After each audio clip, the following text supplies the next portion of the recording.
Welcome to the Burf and Greavesie, brought to you by J.M. Clark. That's plant hire you can trust. Now, please, before we start, like and subscribe. It makes it a lot easier to make these films for you.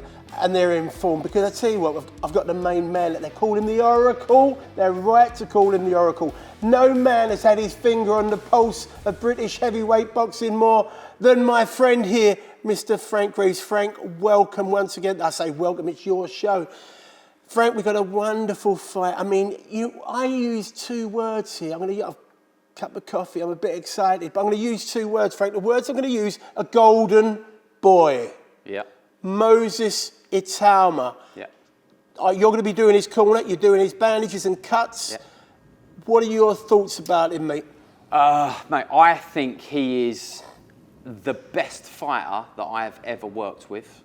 At this stage in his career, at this you stage mean? in his career, or full stop. I think he's the best fighter I've ever worked with. That's a statement from the Oracle. He's unbelievably good. He's got everything. He's got judgment of distance. He's got IQ. He's got power. He's got mobility. He's humble. He's got everything. He's got work ethic. He's got everything. Mate, I mean, I've been over and watched him sparring.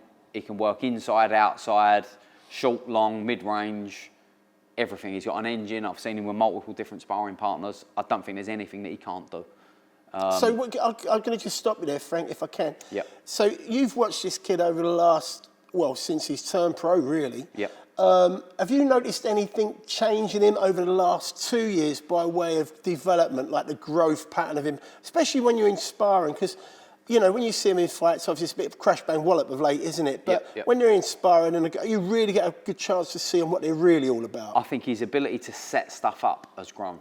Obviously, when you're in the amateurs and it's short, sharp and direct, you don't have the time to set stuff up. You're just kind of reactive and you're just going with what's in front of you. But his ability now to work with different fighters, different sparring partners are presenting different problems, and he's solving those different problems on the fly while he's in there. He's following game plans. He's working to patterns. Very similar to the other great southpaw, Usyk, who works very well to patterns and footwork. Moses does exactly the same. But he's got things that Usyk doesn't possess, which is that explosive punch power. Well, that's exactly what I was going to say. Yeah. It's kind of almost, I wouldn't say it's exactly like watching a young Mike Tyson come through, but it is similar. Similar. You know, because obviously Tyson had that upper body movements, whereas Itauma, I think, is much more a kind of, I don't want to say cleverer, but a smarter looking fighter, as you say, the way he brings people on the punches. Yep. And he recognises things very quickly.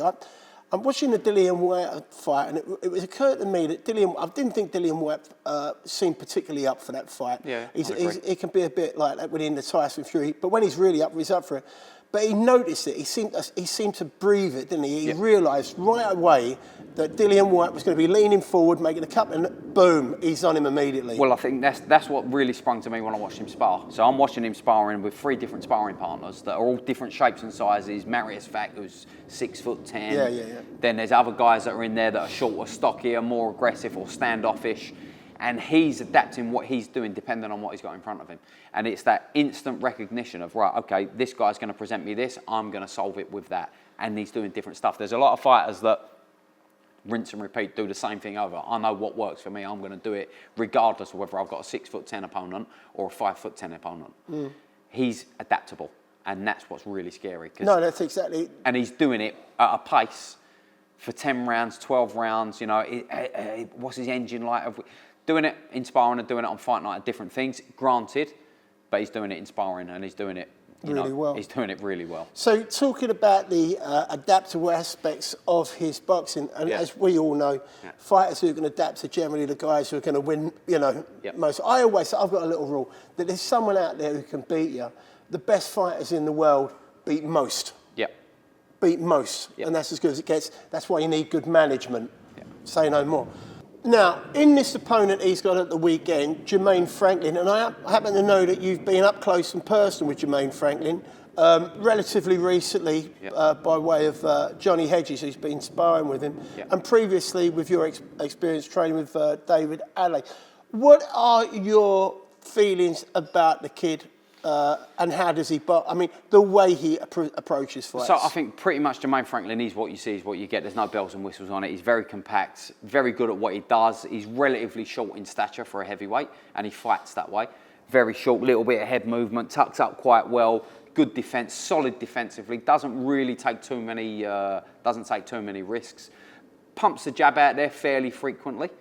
But yeah, I mean, as I say, not too many bells and whistles. He's very compact, doesn't really take many risks, looks to throw with you. He's trusting that defence, waits for you to go. He's going to slip off the line and try and go while you're going.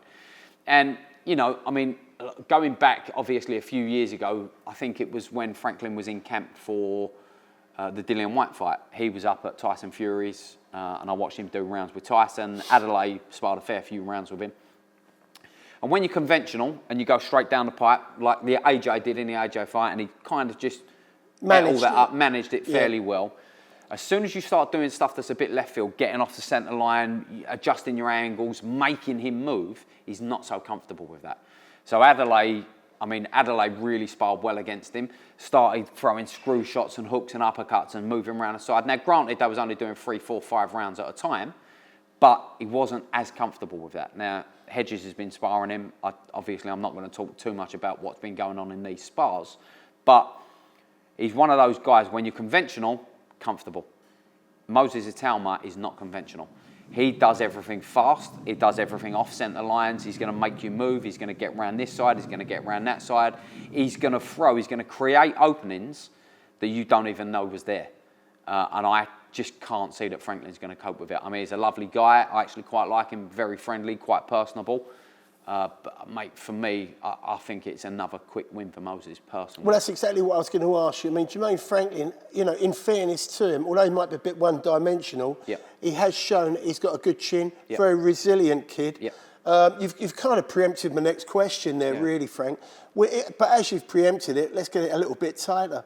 I mean, I know you're not a gambling man, but if you were a gambling man, I'm sure your money's going to be on Itauma, but the real question of someone like you is how? I would say Itauma. If I was going to bet on it, I would say Itauma in 1 to 3. Personally, I think is you know, the real big value bet. You're going to roll the dice a little bit more? Yeah, I wouldn't pick around. It's very, very difficult for someone who's defensively as compact as Franklin, but definitely I would say he stops him in the first quarter of the fight, first 3 rounds. That's how I see the fight going. If I was going to hedge that, if I was going to bet, I'd say round 2 with me. If I was going to stick a number on it, yeah, potentially. I mean, if I was really going to go, I push the envelope, don't I? I do. Mate, if I was going to, it's going to be in them first 3. It's going to be probably not the first, probably 2 or 3.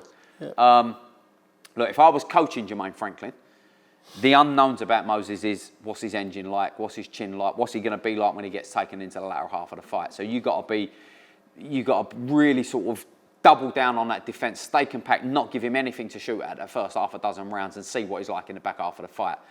But I just don't see how he survives that long with the inevitable onslaught that's going to come.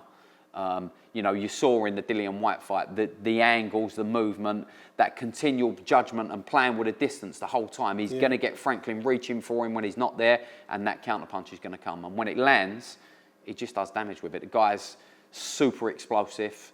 And Jermaine Franklin is not going to give you a lot of upper body movement as such, not is he? At all. He's not going to Joe Frazier, bob around. He's not going to Van Holyfield bounce around either. Exactly that. So taking that as a red, then Itauma's going to win this fight. If he's fortunate, he might get a few rounds out of it. But for you, I can't really see it. Who is next for Itauma? Let's imagine you're managing Itauma. He's in that really terrible place, isn't he? Because everyone he gets in is going to cost a fortune to get in. How much value are they going to bring? And all of a sudden, he might get delivered at the big one. He might well be ready for it. Mate, me personally, the fight I'd like to see next is Hrgović. So Hrgović is a big guy. I like that fight. Very, very, very tough. You saw in the Adelaide fight and multiple fights other times. He's been clocked with shots. He's got a great chin. And he's going to present problems. He's going to come in there and he's going to be aggressive. He's going to open up and he's going to back himself in that fight. So in terms of the mentality, I'm a big one for mentality. Going to sleep the night before a fight knowing that you're in a real fight the next day, rather than going in thinking, that's right, I'm going to breeze through this. Provided I show up, I'll breeze through it. That's the one that I would like to see next.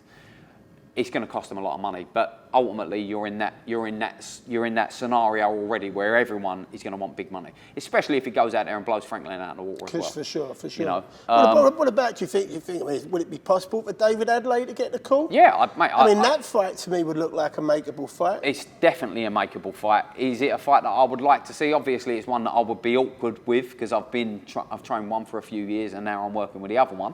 It's makeable for sure. Dave obviously talks very well. He's shown in the Hrgovic fight that he's got... Dave can bang. Oh, for sure. Dave can really bang. So he will present a threat that Moses hasn't faced yet. He's got that dynamite power. Yeah. And he's early, he's fast. For sure. He's athletic, he's sharp. Yeah. You know, it's presentable problems. It's definitely a makeable fight. Yeah. I'd like to see that fight. But yeah, mate, I'd pay money to see it. If I wasn't working in one of the corners, I'd pay money to go and see that. You never pay money to see a fight, mate. All right, mate, I think that's kind of wraps it up. We're kind of saying Moses Itauma in the first three. Franklin Ladd's a little bit one-dimensional. Moving forward, Hrgovic for Itauma. Yep. It's going to be an interesting fight. I really do hope that this kid comes out and goes for it a little bit, because it would be nice to see Moses challenged a little more than he has been. And obviously it's going to be great for the public to see what that kid does when he is under pressure. I know you're a big buyer. I am still not convinced. Yeah. Right? I'm not convinced, because it's a lovely thing, isn't it, when they're banging them over? But you know, when you get into that 7th, 8th round, that's really when I want to find out what the kid's really all about. I think he's one of those guys, though. I don't think you're ever going to see that until he actually gets to the very, very, very top level. Yeah. I think he is going to be one of them lads, like a Tyson, who really wasn't tested. I know he'd done 10 rounds with Mitch Green early on, but relatively speaking, it wasn't until he got to the very top that the guys was able to go with him and last long enough. I think Moses is going to be exactly the same until he goes in with an Usyk, you know, potentially a Fury, a Caballel. Caballel's one that I'd love to see. I think, again, that's a fight or two down the line. Yeah, that'd be a tough fight. But you're talking about guys that are teak tough, that them are going to present problems themselves. Exactly. But yeah, there's plenty of options. It's exciting for sure. There's a lot really of boxing Rubik cubes out there for him to sort out, I'm sure. Yeah. Frank, mate, the Oracle, always a pleasure. Pleasure, mate. Your insights, wonderful. Once again, this was sponsored by Jam Clark. Please like and subscribe. I'm going to put a couple of quid on round 2. I don't know, I've got something in my ear. Don't know what it is. I'll have a look later. Thanks for joining us. This episode of Burf and Greavesie is sponsored by J.M. Clark. That's plant hire you can trust. Hi, I'm John Hedges, the English Cruiserweight Champion. You are watching 662 Boxing, where champions are made.